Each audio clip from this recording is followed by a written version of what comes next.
Bonjour à tous et bienvenue sur notre chaîne.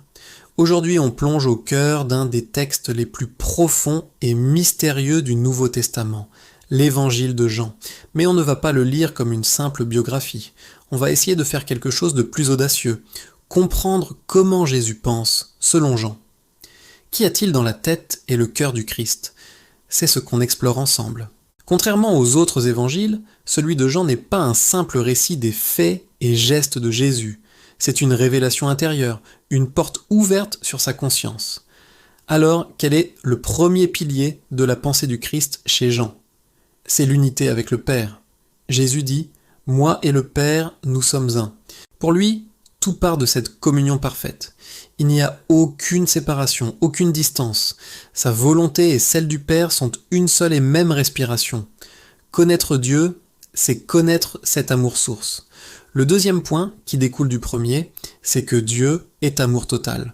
Jean, dans ses lettres, écrira cette phrase célèbre « Dieu est amour ». Jésus ne nous présente pas un juge sévère ou une puissance lointaine, mais un amour qui crée, qui donne, qui s'approche. La logique de l'univers, pour lui, c'est l'amour. L'être humain n'a pas à mériter l'amour de Dieu, mais simplement à y demeurer. Troisièmement, le Christ pense en termes de lumière. Il dit « Je suis la lumière du monde. Celui qui me suit ne marchera pas dans les ténèbres. » Ici, la lumière n'est pas une question de morale, du genre « gentil contre méchant ». Non, la lumière est ce qui révèle la réalité, ce qui dévoile la vérité. La vérité éclaire, elle libère, elle guérit. À l'inverse, le mensonge, l'ignorance et la peur sont les ténèbres. Dieu n'écrase pas les ténèbres, il les éclaire de sa présence. Quatrième axe fondamental, la relation prime sur la religion. Dans l'évangile de Jean, Jésus ne vient pas fonder un nouveau système religieux avec des règles et des rites compliqués. Il propose une relation directe, une amitié. Il dit « Demeurez en moi. Je vous appelle ami ». La foi n'est pas une idéologie à laquelle on adhère, mais une connexion vivante, une intimité avec lui. Le salut n'est pas d'abord une question morale, mais relationnelle. Cinquièmement, la pensée du Christ est tournée vers la vie intérieure. C'est l'évangile de la naissance d'en haut, de l'eau vive qui jaillit de l'intérieur. Jésus explique qu'il faut naître de nouveau, non pas physiquement, mais spirituellement.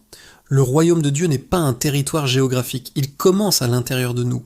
Cette transformation n'est pas une performance à accomplir, mais une naissance à laisser advenir, animée par le souffle de l'esprit. Le sixième point est la vérité qui libère. Vous connaîtrez la vérité, et la vérité vous rendra libre.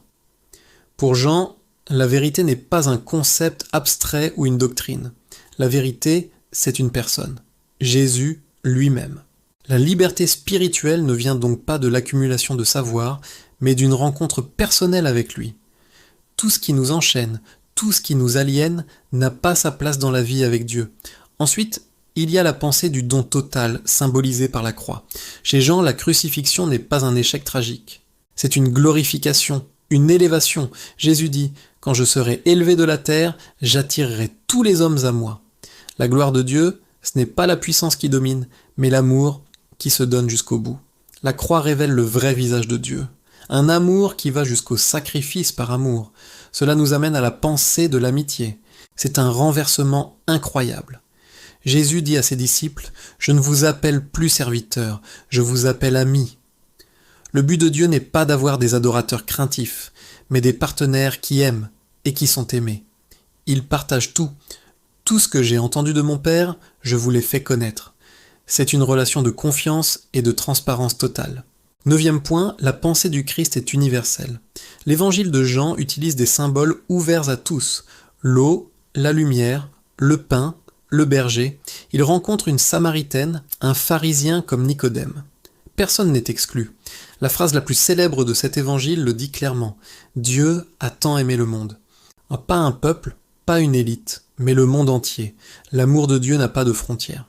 Enfin, tout cela converge vers un seul but, la clé de tout l'évangile, la vie.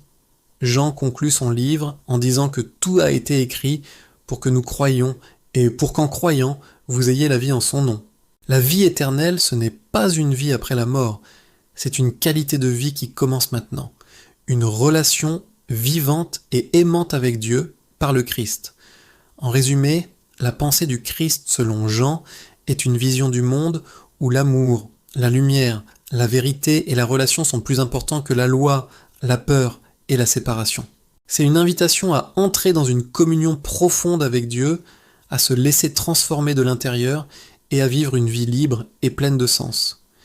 Merci d'avoir regardé cette vidéo, j'espère que cette exploration vous a éclairé. N'hésitez pas à partager vos réflexions dans les commentaires, à liker si vous avez aimé et à vous abonner pour ne pas manquer nos prochaines vidéos. À très bientôt